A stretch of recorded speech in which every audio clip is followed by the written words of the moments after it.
Hello and welcome to the Ramp. Today we are super excited. We have Kate Ingram with us. She is a VP of Traction and Global Mobility over at Statkraft. So super excited to have you on board here on the Ramp with us, Kate. Thank you. Very happy to be here as well. Cool. Let's start off with a bit of an introduction. You've had a lot of interesting positions over at Orkla, over at Coca-Cola. So super excited to hear a bit more about how you fell into employer branding and also a bit more about your career leading up to your current role. Yes. So I'm kind of a Canadian / Brit living in Oslo to start out. So I'm a global citizen in kind of the purest definition of it. And I think, I never actually sought out to work in HR or people or employer branding way back when I started studying at university. But I loved communication and people, and I studied English literature. But I also kind of loved the business world. And I found it was a great combo of the kind of thrill of the business environment, but also all about relationships with people. So I started as a headhunter within the finance and tax area, but then eventually moved to Norway with my husband. Most of us move here for love. And that's where my in-house career journey began. And I was fortunate to get that education at Coca-Cola, which, honestly, I didn't appreciate what I had until I left Coca-Cola. Okay, what do you mean by that? I mean, they are so ahead of so many other industries and peers within their own industry. I was part of an HR transformation at the time, bringing in people analytics. I was part of establishing the talent acquisition function within the company for Europe. And that was back in 2011. So interesting. The things that we were doing back then are the things that we're trying to do now in many companies. But I learned so much, and I learned so much about transformative change in an organization. And then when I left Coca-Cola to take on a new role at Orkla in the headquarters, covering employer branding, recruitment, talent management, and mobility. And that was a very different role, going from a matrix, very centralized organization to a decentralized multi-local model. Very different. Where you don't have full reporting lines. Your ownership from a subject matter perspective, it's not very straightforward. So you have to implement change in a very different way. And so again, learned an enormous amount working in that multi-local model, and then found myself in Statkraft. Totally different sector, industry. And I had the opportunity to basically create my team from the ground up and initiate the first ever talent acquisition way of working in the company. And now kind of almost 3 years later, it's amazing what we've achieved here. That's cool. That is very, very cool. It's also fascinating how you've moved from different industries, right? From the FMCG industry and all the way over to now renewable energy. So what type of differences do you see from an HR perspective between these industries? Is it more company related differences, or would you say it's like fundamental industrial differences? There's a significant margin difference between the industries. That makes a big difference. And that also influences time perspectives. I think, within FMCG, things happen very quickly. The innovation cycle is, could be 30 days in some cases. Whereas, a wind power project is, 10 to 15 years at a minimum. That time frame difference definitely impacts the culture and the way we work. Also, I'd say kind of working in very marketing, commercial oriented organizations versus Mm, engineering dominated. mm, Um, the risk appetite is different. Also, the way we, look at mistakes and, we say failure is a great way to learn.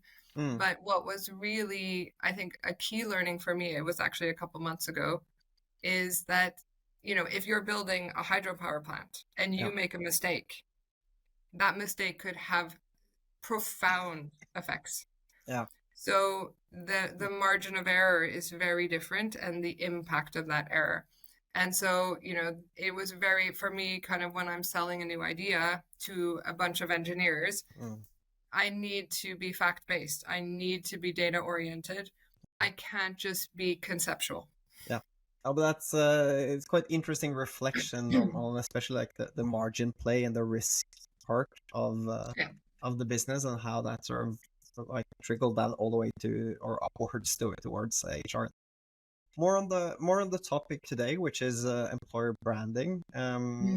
You have a very strong voice, at least in Oslo, probably also globally on employer branding, which is yeah, very very fascinating. We'll talk more about the personal brand building later on, but there is a lot of and or buzzwords in when it comes to employer branding. So how would you define it in your words? What is employer branding in your opinion?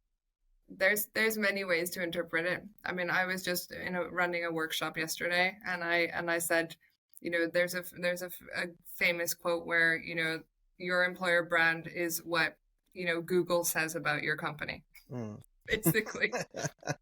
Yeah, So, or to take Jeff Bezos, right? Your brand is what people talk about when you're not in the room. yeah. So, it's very much experience connected.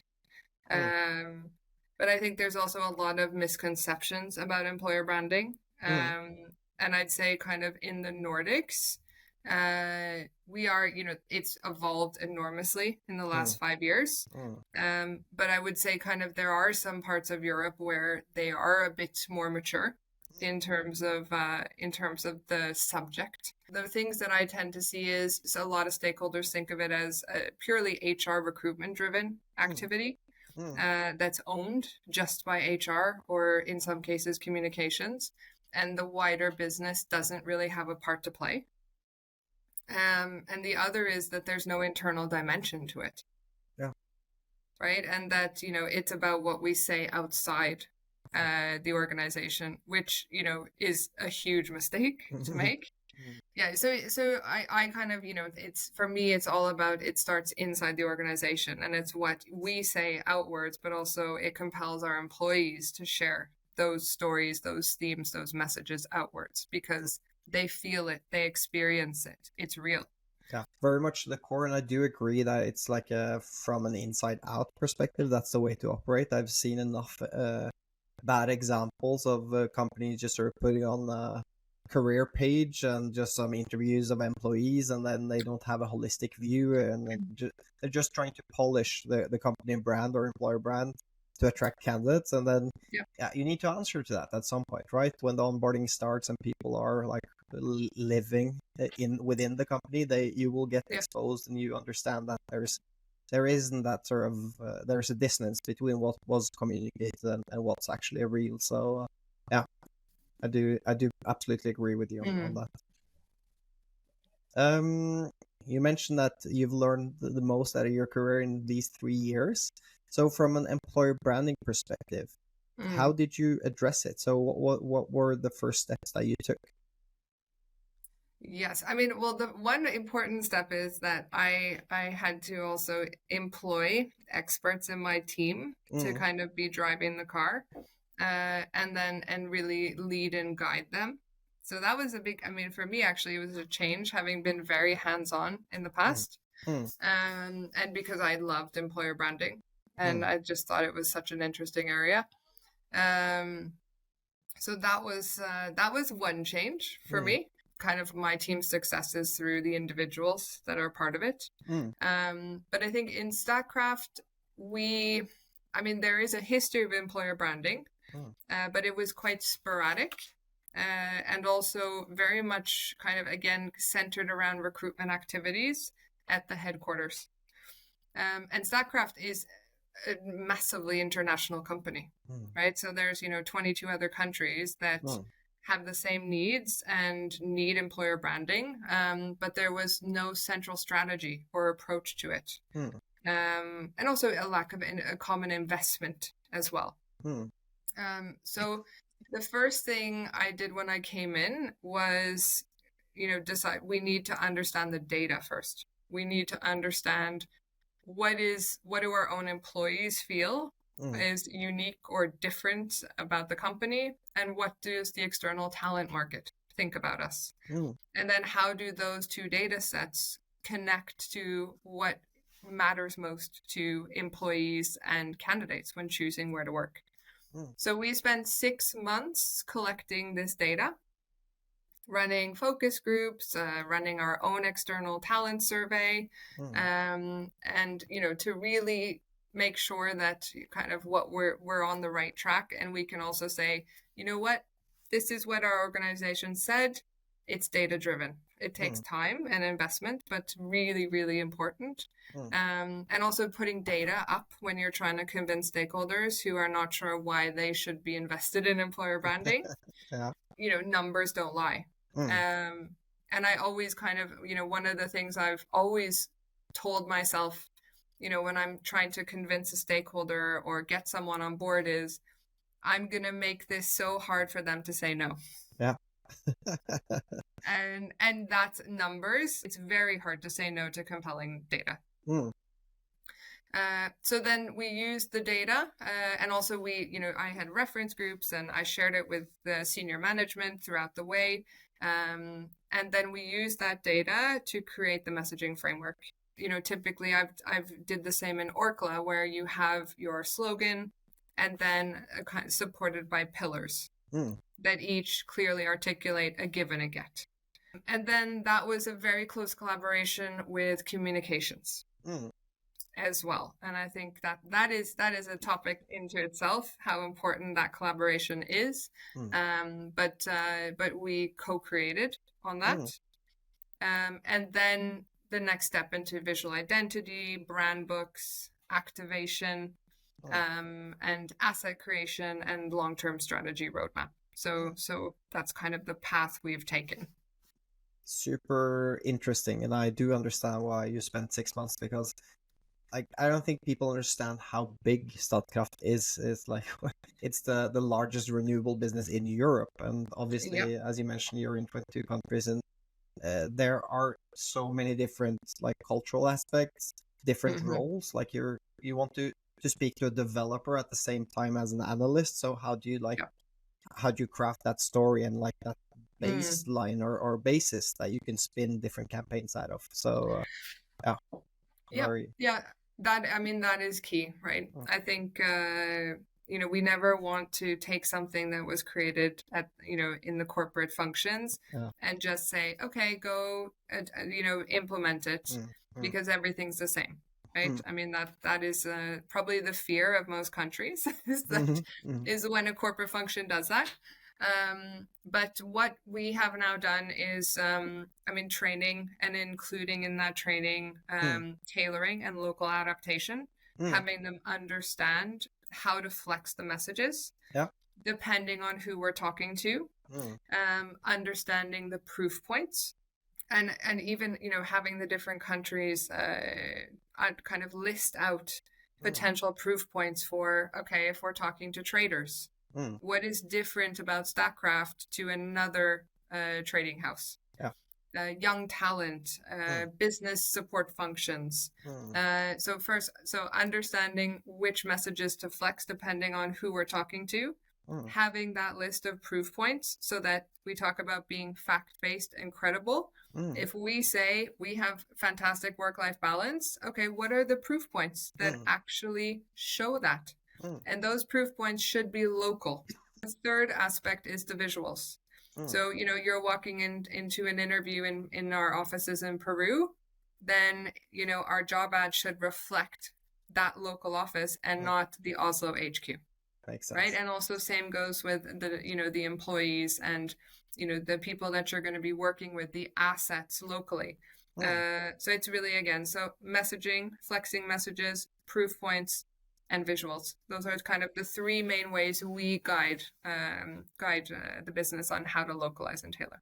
That's great, really great takeaways, and yeah, I think very, very relevant for people listening to this podcast and running a global business, understanding how much flexibility do you build into that sort of story, Yeah. and what do they build from, and that's yeah.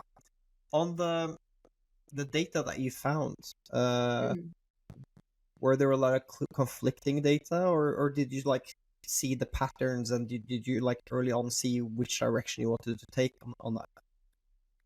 Yeah, I mean, it's a key statement that came out of the data was that Statkraft is the best kept secret of the energy sector, basically. Yeah. We found out, if someone knew about Statkraft, they had a very positive perspective of the company. But there was, externally speaking now, a significant portion of people who did not know about us that were working in relevant sectors that should have known about us. So I think it's much harder if there's negative perceptions out there and you have to switch those. But for us, it was an opportunity to take control of the narrative and really say, well, we're different. This is who we are, and we're different because of ABC.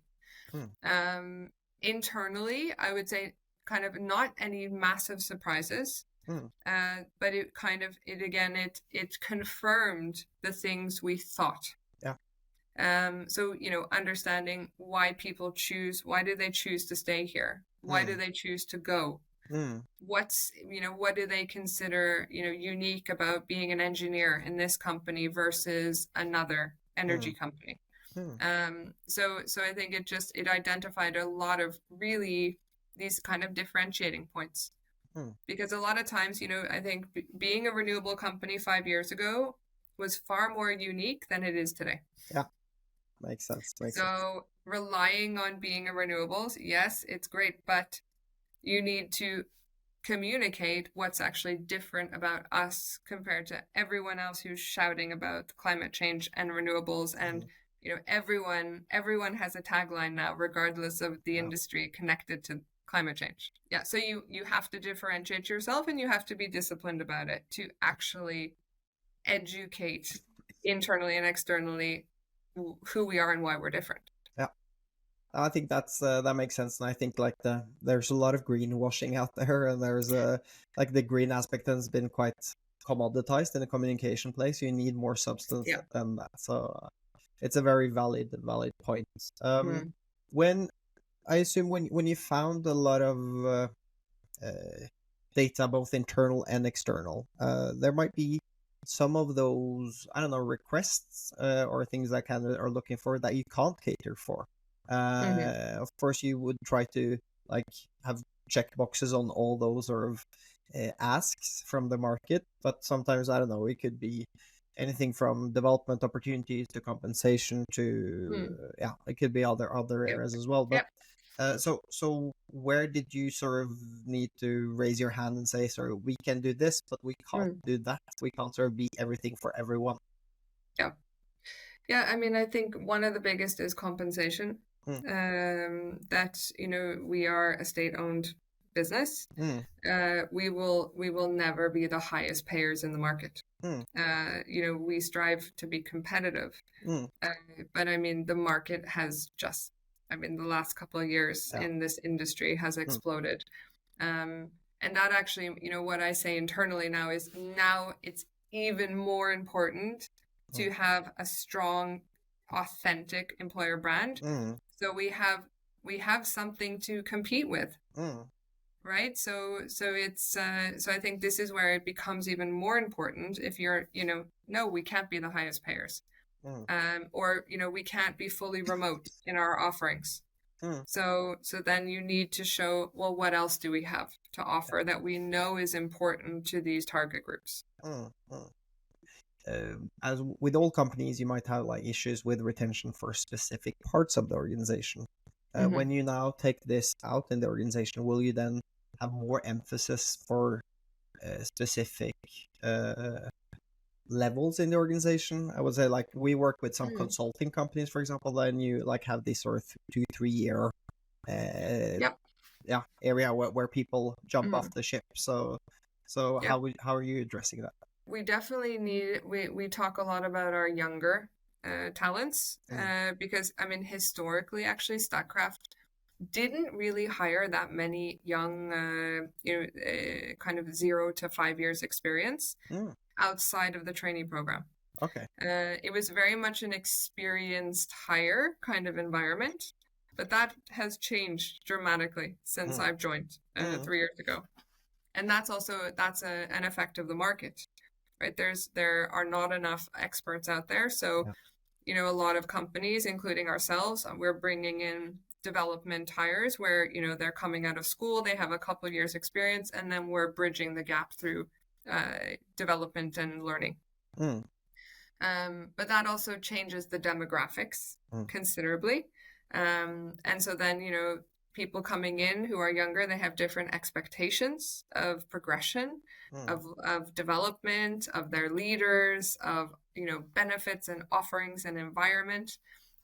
So we are also seeing that change. mm, And I mean the future board, which is our junior board that advises our CEO. They are a great way to keep your finger on the pulse.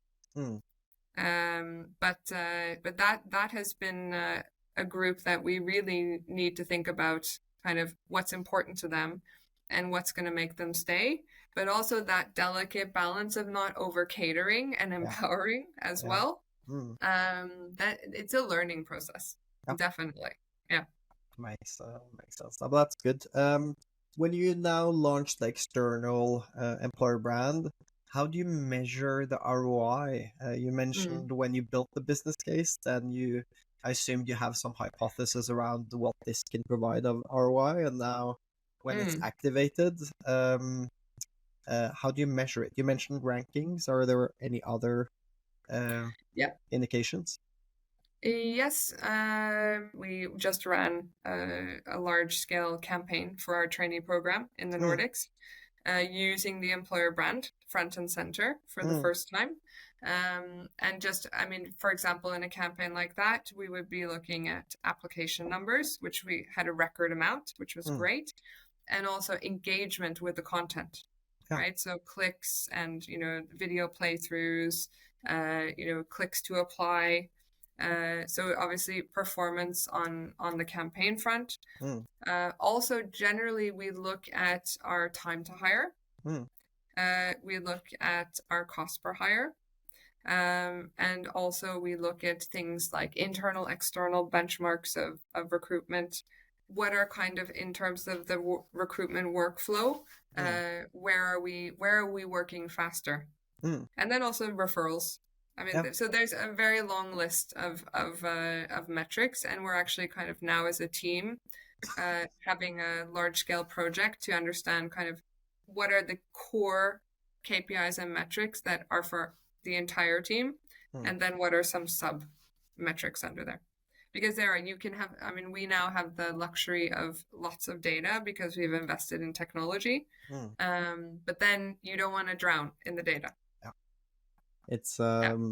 it's nice to have access to data, but sometimes it's so yeah, it's the data sets may become so large that you forget sort of Mm. the purpose and that sort of taking action on that data and making sure you push the Exactly. needle. Exactly. There can be something as too much data. Yeah, I agree. I agree. We've been talking a bit about how global Statkraft is, and I think that's um, quite relevant for companies scaling internationally. So let's say you're Mm. setting up an office in a new country. How do you early on build that employer brand to get that sort of talent acquisition machinery going? Uh, have you thought differently about that? You mentioned a bit that you have this sort of basis, and then do you do local customization? But this would be more of Mm. a I don't know go to market play in a specific new market with attracting talent. Yeah, I mean, I think on a local level, I've implemented this kind of triangle concept. Mm, So you have the talent acquisition team, mm, that is one part. You mm, have the HR business partners or HR professionals, mm, and then you have the local communications mm, responsible. mm, And that triangle, one, they all get training to understand what it is, how we use it, identifying these proof points, localizing assets accordingly, mm, translations, so that they can work together on mm, that local deployment, and then also be the cheerleader, the handy person locally to guide the business to say, mm, you know what, this is an activity where the employer brand messaging should be leading, mm. and this is how we do it. Yeah. So I think you need some champions Mm, that guide the business, as that's an important first step. mm. And I will Yeah. say, just on the degree of customization and tailoring, aside from the three ways I described earlier, Mm, I think you don't want to create something entirely different. yeah. And I think I often, in these training sessions, kind of my lesson at the end of these sessions is always, okay, the worst thing we can do for ourselves is dilute our own brand Mm, by choosing to communicate lots of different things and mm, not actually being disciplined about these four aspects. mm. But you can localize it, but we can't change it, or else we won't advance Yeah. at all. Let's say you're working in that, or your HR, the only person in HR and comms maybe in a smaller Mm-hmm. company. What are those first steps you would take when it comes to employer branding? You've been exposed to a lot Mm. of like larger enterprises, but Yeah. with limited resources, what's your two Mm. cents to a Yeah. smaller company HR manager? Mm. Yeah, because I have been in very different investment pictures as Mm, well. mm, So I've had to be very creative mm, in some of my other roles, and do a lot of things myself instead of kind of having the luxury of having an agency mm, support me. mm, So I think, you can set up a internal research data project yourself, mm, right? And talk to, some key senior stakeholders, talk to some sample employee groups internally, collect the data yourself, and then also, use that data that's readily available externally, like Universum data, academic work. I'm just mm. thinking more Nordic wise now. Yeah, yeah. And maybe ask a few of the candidates in recruitment processes with you. Mm, So there are definitely ways to do this in a more cost savings yeah. perspective. Mm, Um, so I would just say those things you could do yourself, and I've done them myself in other mm, companies. mm, And then I think it's just choosing, one big impact activity, and then probably some smaller ones that are going to require less of that investment up front. mm. But also starting inside the organization Mm.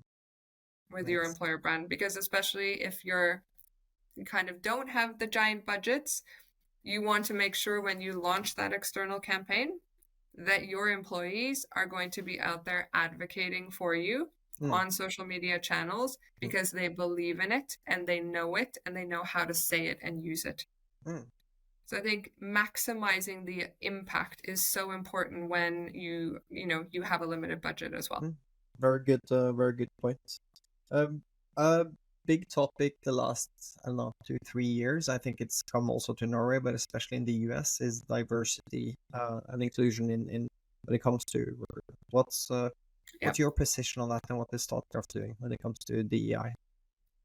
Yeah. So we have a fantastic D&I champion Mm, in our HR team, Lina Bakke. mm, And she is, someone I've invited into my team to kind of also discuss how can we ensure that we have, D&I front and center. mm, And also we've updated our recruitment policy to reflect that. mm, We're looking also at our ATS technology mm, to find ways to be more inclusive. And also it's around just having the recruitment process mm, be more inclusive itself, and not putting the burden on the candidates to, ask us whether they need, extra support. No. So I think it's been at this stage looking at how our technology can support that, putting Mm. in some benchmarks around diversity as well. Mm. And we also in Statkraft have an overall gender diversity ambition, and the recruitment team is really on the front lines of making that happen. Mm. So looking at who our shortlists, and also how we write our job ads, and inclusion is a part of the employer brand Mm. for us as well. So that messaging should be represented. So it's been a variety of different ways, but it has Mm. also been kind of quite recent once we've launched this new way of working. And the next step is going to be much more D&I training for the recruitment team, Yeah. actually, Mm. on things like unconscious bias, and then shifting that out to the hiring manager population as well. Sounds like a very good plan and an important topic to address and work systematically, both with people and technology, to see how we can cater for a solid process. That makes perfect sense. There's a lot of talk in like about employer branding, that you need to connect it to the business strategy, and like you mentioned a bit about the employer brand and the corporate brand, like being connected, and some misconceptions there. So what are your thoughts there when it comes to connecting the brands together and unifying it, if that's a purpose in itself? Yes, and it's I'm not sure kind of why there's a history of friction between. I mean, and I've met many employer branding professionals out there, and there seems to be a theme of this. And I think it's just due to probably a lack of honest discussions, or actually understanding how they're connected. And actually, a couple of weeks ago, I shared kind of this way of working with the global communications team. I was very lucky to have the opportunity to do that. But my message was, we cannot succeed in employer branding without a strong corporate brand that builds awareness, right? And it comes back to the recruitment funnel, right? So if an individual meets the Statkraft brand at a conference, or at at a speaker, some kind of event, and they have a positive connection with the corporate brand, they're going to be much warmer in considering to work for Statkraft if someone contacts them down the line. And without a strong corporate brand, that awareness, it's really hard for the employer brand to work in isolation. So I say, we need you guys to be out there building the awareness for the corporate brand, to kind of to feed into that next step in the funnel towards consideration, desire, ultimately applying and saying yes. So we need to be working together, but also communications, they need to understand how to use the employer brand as well. I think it's also being very clear which activities should be employer branding led, which are corporate brand led, and what's in the middle. And I'm very clear about those areas. And then the ones in the middle, those are the ones where we need to work extra hard to co-create. I think it's a very good point you're making. An example is that, like the American tech giants coming to Norway, companies like Tesla and Google, everybody wants to work for them. They don't know that much about working at Google or Tesla, but they love the brand, and I think that's a good indication. Exactly. I like the Statkraft story from the outside, at least. It seems very, very successful, and kudos on that journey. But what is that sort of behind the scenes challenges that you're working on now that you find to be like really, really hard things to fix?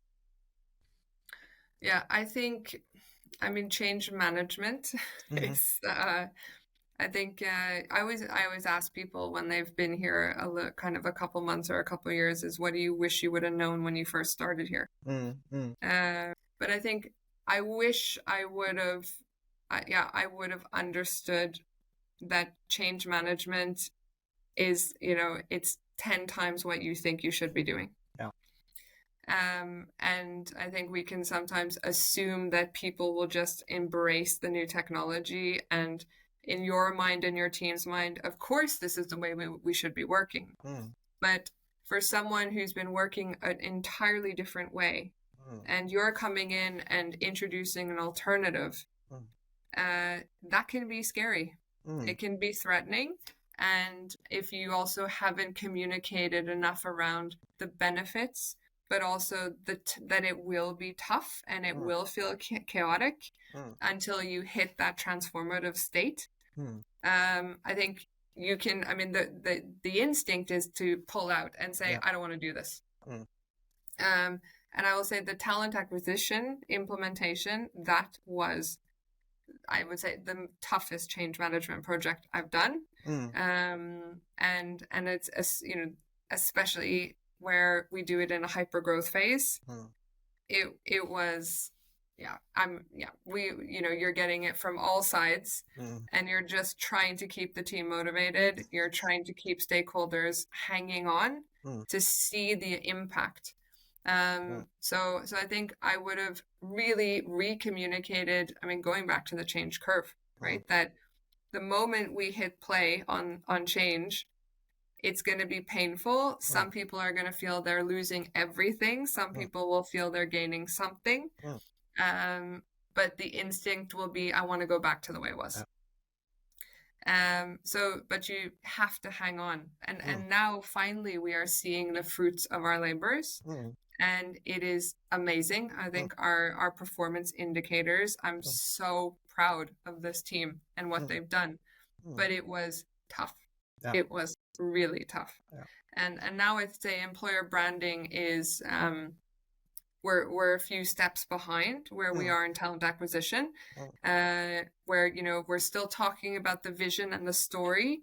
And we, you know, and we need a few, you know, to build a bit more momentum to actually start sharing the success stories out there. But it's, you know, change is hard. It is hard. But I just say communicating over and over again, providing the right support, but also focusing on what problems are you solving for your stakeholders. And sometimes that super long strategic roadmap story, that's not what they want to hear.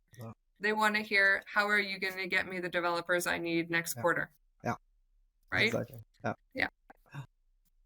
More on the personal note, like during that tough change process, did you like question yourself? Like, was this the right move? Am I the right person to drive this change? Like, how was that sort of internal dialogue or monologue? I had some tough moments, and I think I use humor a lot of the time when I'm. And I had this funny quote I shared with some of my direct reports, that when you think you've hit rock bottom, someone knocks from below. That's brutal. And there were moments where I felt that way, and I know my team. I mean, I was, you know, the business was demanding so much from them. And you know, they just you can't just rely on people's loyalty and motivation, right? It is so it was, there were times when you're just thinking, is this going to work? Right? Are they going to give us the time and space to really make it happen?